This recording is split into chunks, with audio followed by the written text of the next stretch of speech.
antes de empezar con este momento pues que tenemos acá, quisiera contarles que Psicología Clínica es una plataforma donde hay una red de psicólogos clínicos que estamos dispuestos a colaborarles a ustedes en diferentes motivos de consulta. Ofrecemos espacios de evaluación, espacios de orientación, de asesoría, consultoría y también psicoterapia, por supuesto.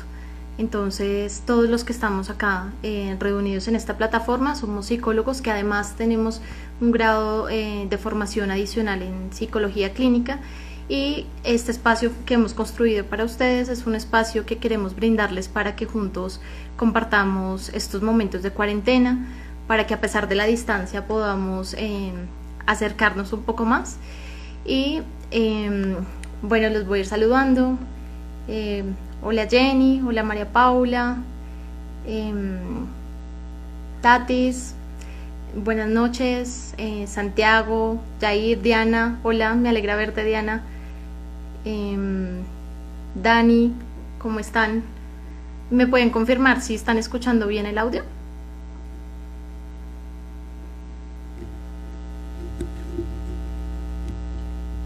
Gracias Héctor. Hola Diana. ¿Sí me escuchan bien? Súper.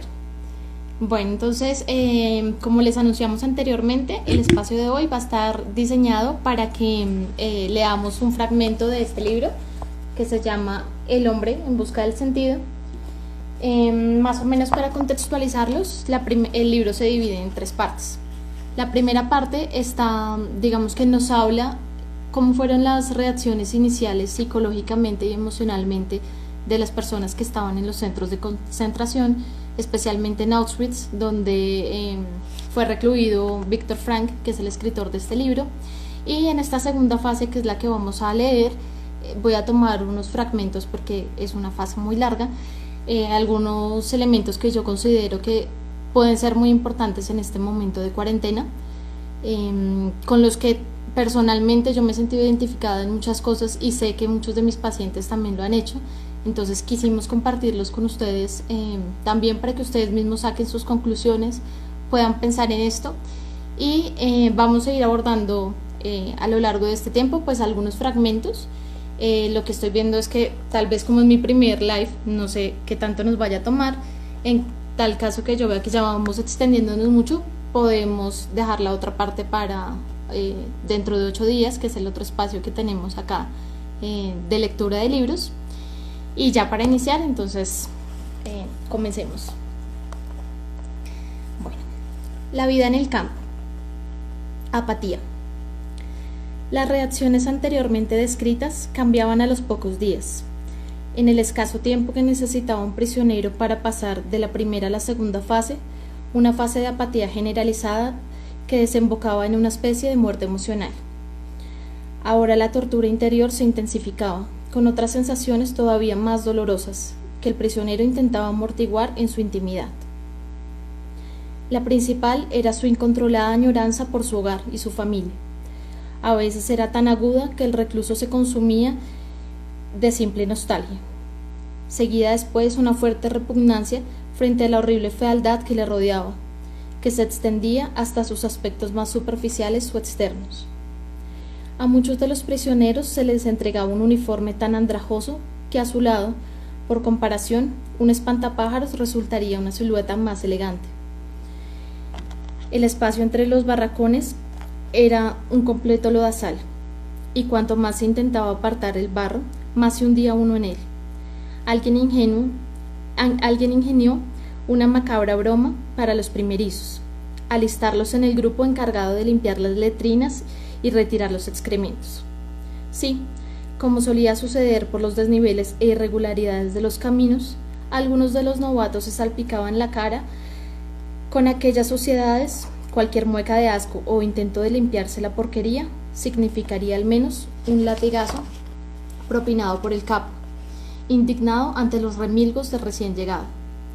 De ese modo se aceleraba la represión de las reacciones normales. Al principio, el prisionero cerraba los ojos ante las manchas de castigo de otros grupos. incapaz de aguantar la imagen de sus compañeros de cautiverio, de correr de arriba abajo durante horas, hundidos en el fango y asusados por los golpes de los capos. En unos días o semanas la personalidad se transformaba. Con los primeros albores de la mañana, casi en la oscuridad, el prisionero esperaba alineado en su destacamento, preparado para la marcha.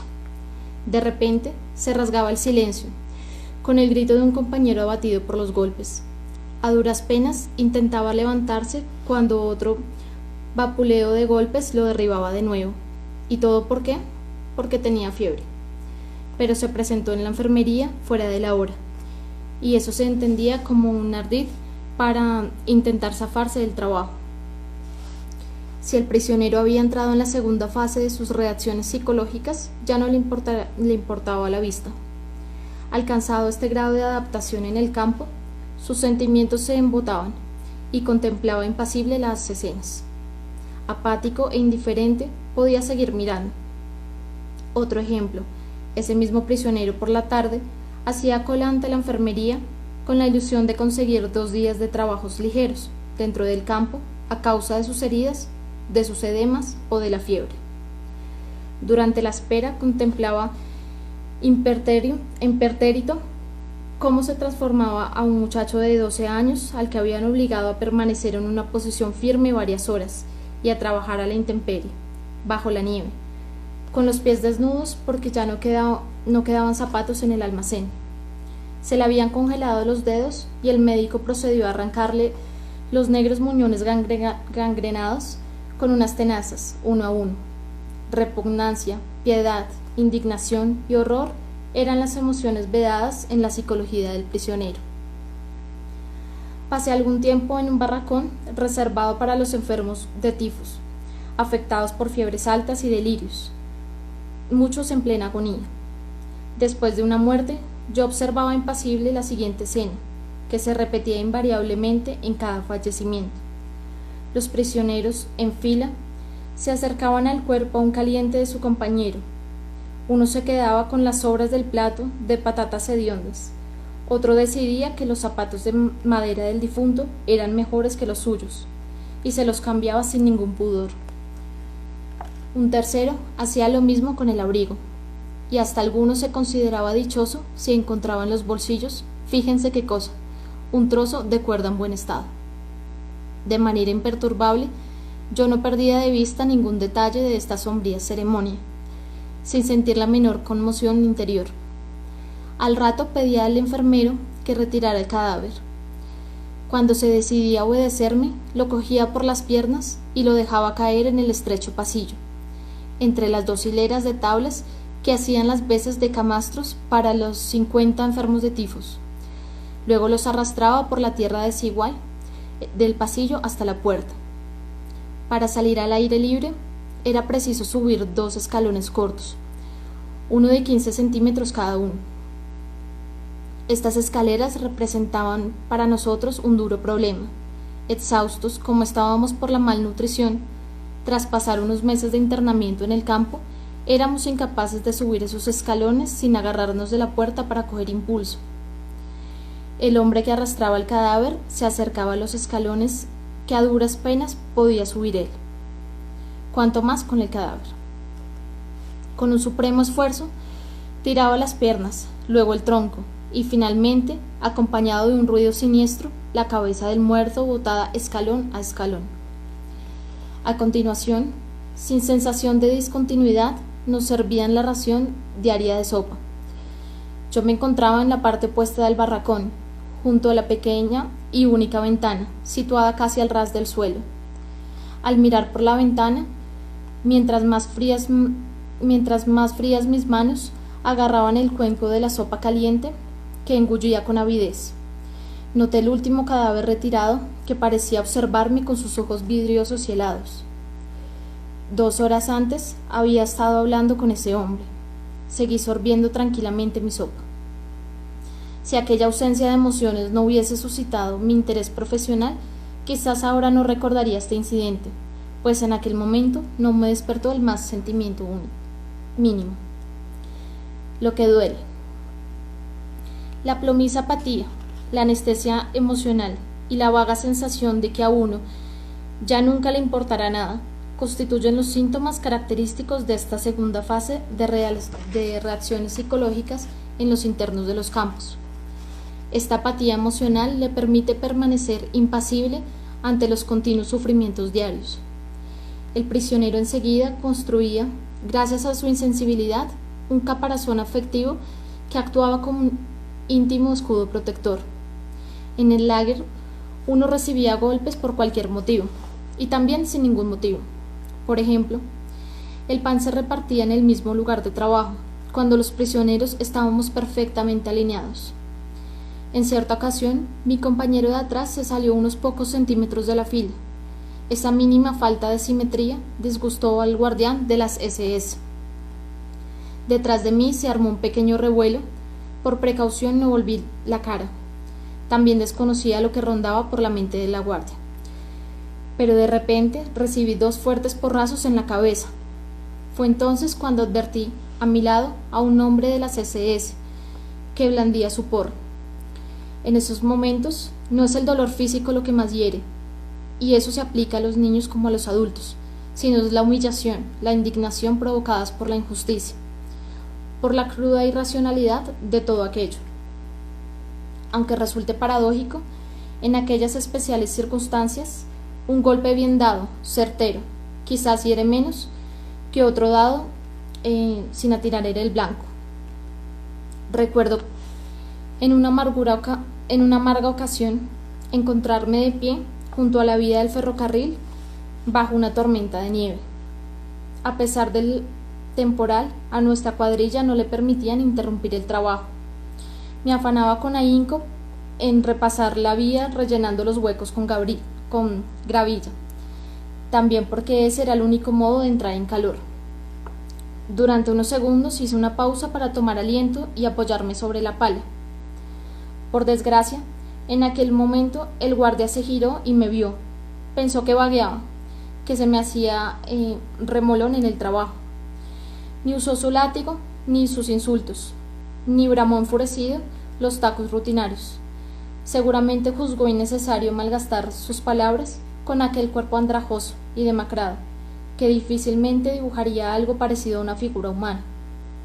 En vez de golpearme o insultarme, alegremente se agachó para recoger una piedra y lanzarla contra mí, como quien juega a un juego macabro. Así se trata a los animales domésticos, sobre los que ejercemos un señorío que nos permite el placer de no molestarnos en castigarlos. Aquella pedrada me hirió más que los inmerecidos latigazos o los bestiales insultos. Se agravó en mi corazón de manera imborrable. La huida hacia el interior. A pesar del primitivismo físico y mental impuestos a la fuerza, en el campo de concentración aún era posible desarrollar una posible vida espiritual. Las personas de mayor sensibilidad, acostumbradas a una rica vivencia intelectual, sufrieron muchísimo. Su constitución era endeble o enfermiza.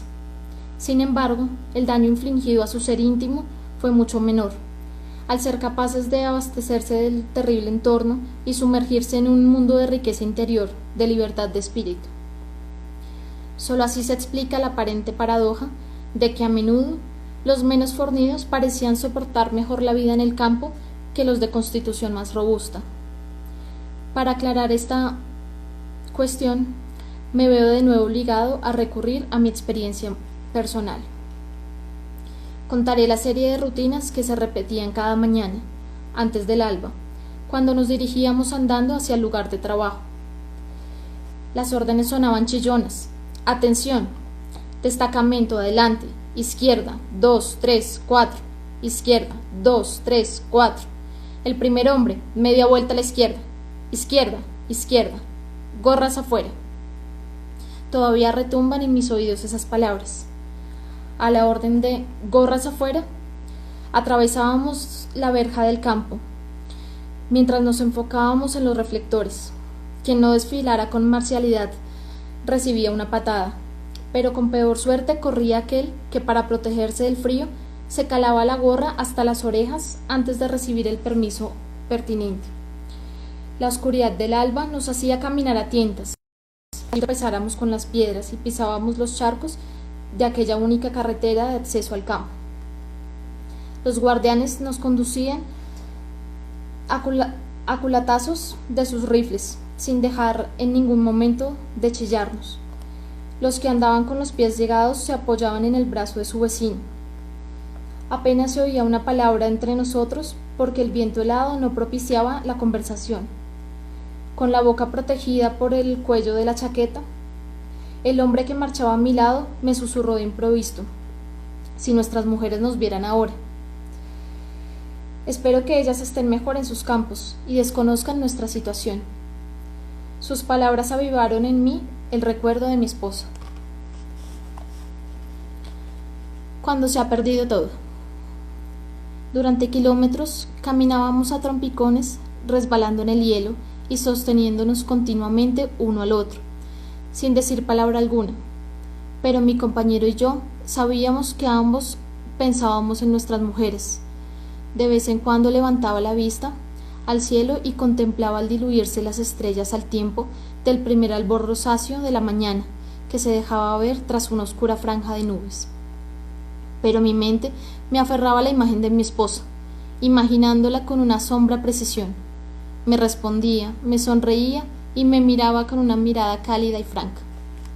Real o irreal, su mirada relucía más que el sol del amanecer. En ese estado de embriaguez nostálgica se cruzó por mi mente un pensamiento que me petrificó, pues por primera vez comprendí la sólida verdad dispersada en las canciones de tantos poetas, o proclamada en la brillante sabiduría de los pensadores y de los filósofos. El amor es la meta última y más alta a la que puede aspirar el hombre. Entonces percibí en toda su hondura el significado del mayor secreto de la poesía. El pensamiento y las creencias humanas intentaban comunicarnos. La salvación del hombre solo es posible en el amor y a través del amor. Intuí como un hombre, despojado de todo, puede saborear la felicidad, aunque solo sea un suspiro de felicidad, si contempla el rostro de su ser querido. Aun cuando el hombre se encuentre en una situación de desolación absoluta, sin la posibilidad de expresarse por medio de una acción positiva, con el único horizonte vital de soportar correctamente, con dignidad, el sufrimiento omnipresente, aún en esa situación, ese hombre puede realizarse en la amorosa contemplación de la imagen de su persona amada. Ahora sí entiendo el sentido y el significado de aquellas palabras. Los ángeles se abandonan en la contemplación eterna de la gloria infinita. Delante de mí, un hombre tropezó y se desplomó. Los que le seguían a él cayeron. El guardián se acercó a toda prisa y sacudió el látigo sobre aquellos cuerpos esparcidos en el suelo. Este incidente distrajo mi mente de sus pensamientos un largo instante, pero enseguida mi alma encontró de nuevo el camino para regresar a ese otro fantástico mundo, y olvidándome nuevamente de la cruda realidad de la vida en cautiverio, reanudé la conversación con mi amada. Yo le preguntaba y ella contestaba. Después preguntaba ella y le respondía yo. ¡Alto! Esa orden significaba que habíamos alcanzado el lugar de trabajo. Nos abalanzábamos dentro de la oscura caseta con la esperanza de encontrar alguna herramienta en buen estado. Cada prisionero se hizo con una piqueta o una pala. ¿No podéis daros más prisa, cerdos? En unos minutos reanudamos el trabajo en la zanja, justo donde lo habíamos dejado el día anterior. El suelo helado crujía bajo la acción de las piquetas y saltaban chispas. Los hombres permanecían en silencio como en el cerebro estumecido o anestesiado. Mi mente todavía se aferraba a la imagen de mi mujer. De pronto me asaltó una inquietud. No sabía si aún vivía. Sin embargo, ahora estaba convencido de una cosa, algo que había aprendido demasiado bien. El amor trasciende a la persona física del amado y encuentra su sentido más profundo en el ser espiritual del otro, en su yo íntimo. Que esté o no esté presente la persona, que continúe viva o no, de algún modo pierde importancia. Ignoraba si mi mujer vivía, y carecía de medios para averiguar. A lo largo de mi cautiverio jamás tuvimos contacto postal con el exterior, aunque en ese momento esa cuestión tan vital dejó de importarme.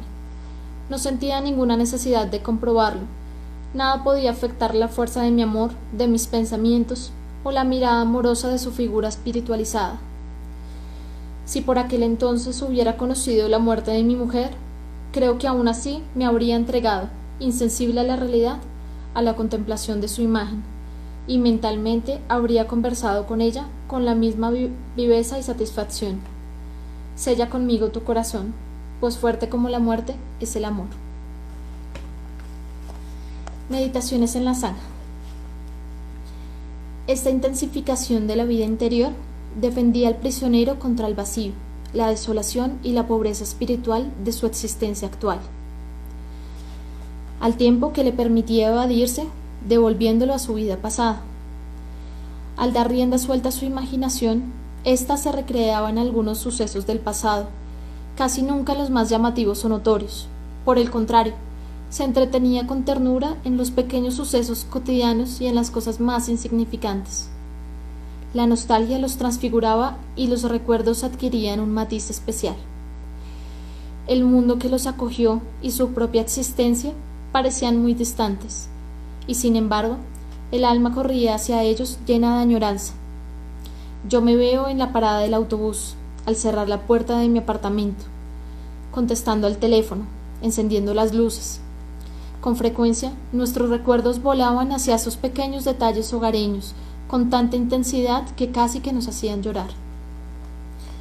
A medida que la vida interior del prisionero se hacía más honda, apreciábamos la belleza del arte, de la naturaleza. Quizá por primera vez o con una emoción desconocida, bajo la viveza de esas vivencias estéticas, conseguíamos incluso olvidarnos de las terribles circunstancias de nuestro entorno. Si alguien hubiese visto nuestros rostros radiantes de encanto durante el viaje que nos trasladaba a Auschwitz, a un campo de Baviera, cuando contemplábamos las montañas, con sus picos bañados por la crepuscular, asomados por los ventanucos de los vagones del tren, nunca hubiese creído que se trataba de unos hombres sin esperanza de vida y de libertad. A pesar de este hecho, o quizá precisamente por eso, nos embrujaba la belleza de la naturaleza, de la que el cautiverio nos privó durante tanto tiempo. Hasta en el propio campo podía suceder que cualquiera de los prisioneros atrayese la atención de su camarada de baño, señalándole una hermosa vista de luz del crepúsculo, a través de las altas copas de los bosques bávaros. En esos mismos bosques nosotros construíamos un almacén de municiones secreto. Una tarde, ya de regreso en los barracones, derrengados sobre el suelo, muertos de cansancio, con el cuenco de sopa en las manos, entró de repente uno de los internos para ungirnos a salir al patio y pensar una maravillosa puesta de sol. Allí, de pie, vimos hacia el oeste unos densos nubarrones y el cielo entero plagado de nubes que continuamente variaban de color, desde el azul acero al rojo vermellón. Esa luminosidad menguante contrastaba con la forma hiriente, con el gris desolador de los barracones, especialmente cuando los charcos del suelo fangoso reflejaban el resplandor de aquel cielo tan bello. Luego, tras unos minutos de silencio y emoción, un prisionero le dijo a otro: «Qué hermoso podría ser el mundo». Bueno, yo creo que por acá vamos a dejar en este momento.